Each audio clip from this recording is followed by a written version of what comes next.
I want to talk about the sortable. And so this would fall under integrating with kind of more third-party integration stuff.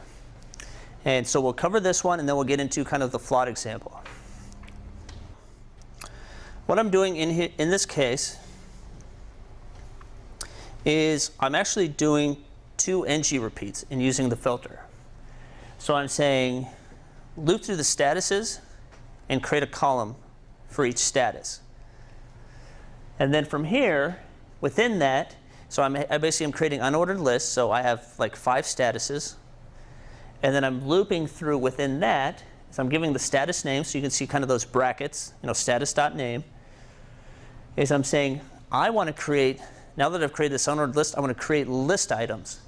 But I'm saying loop over the story in stories, but give me the subset of that where status equals status name. So there's a status property on each user story, and it's if that matches, that's how an Angular filter works. Is it basically returns a subset based on some condition. So this was a really clever way to do this kind of multi-column layout by taking 2 data structures, and I say lay this out based on these 5 statuses, but then go to the stories and give me just the subset that matches this status, and give me the subset that matches this status. And so now it's even keeping context within, doing an ng repeat within an ng repeat. And so I'm accomplishing this entire layout in like 15 lines of code, which is, that's one of those times where I can't believe that just worked. Like I'm using a filter and an ng repeat, and I've got this entire layout. And then from there is I'm attaching the user story directive, but then above that you can see I have sortable. And so what sortable does is we want the ability to drag these from one status to another. And so this is how we are doing this. And we're going to cover we're going to actually kind of button up some things, some other things that I've talked about over the course of this workshop. And you'll see this in action. So on the scope, I'm getting the name of the status that exists. So it's looping through, and you're getting these unordered lists based on a status item. And so I'm saying scope.status.name, give me that, because I'm going to need it. But where this gets interesting is I went to jQuery UI, and I've gotten the bare minimum for what I need to do sortable. So a lot of times when you say jQuery UI, people are just like, oh my God, like that's huge. But when you do a custom build and you say, I just need these things, it kind of zips it up, and it actually was pretty small. I think it was like 30 or 40K to get this functionality. I think I had core and like sortable. But I'm saying I want to invoke this element with sortable functionality. And so this, going back to, why would you have a linker function, is because now I can invoke, any kind of jQuery like plugin or whatever on this element. And so this object that I'm sending in here, this is strictly specific to that component. So what I'm saying is I want to basically allow the list items, li, to be drug.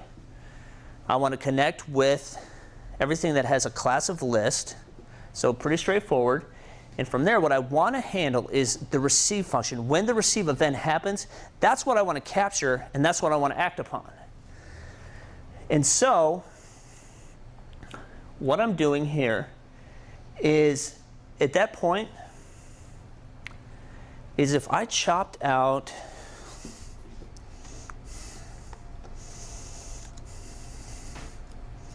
these 3 lines right here, is visually, it would still work. Because what's happening is I'm dragging an element over, it's being received. This function is getting called. And from there is I'm saying, give me the current scope, story, actually this, I need to actually undo one line here. So I'm saying Angular element UI.item.scope. So that's how you get the current scope of an item. You basically call the scope method on there. Once that is happened, I'm saying the current scope story. So I'm basically getting the scope of the object that was just dropped. So that's what UI item is. So I'm saying give me the scope of the object that was just dropped. And from there, I'm saying set the story status to the status that I basically grabbed up here. So what will happen is I'm saying, what is the status of this column?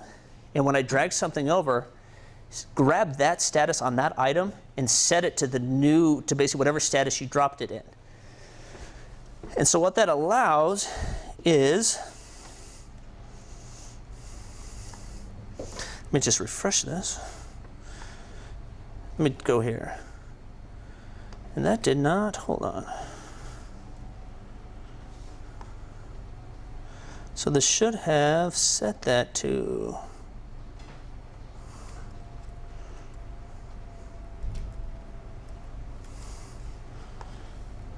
Let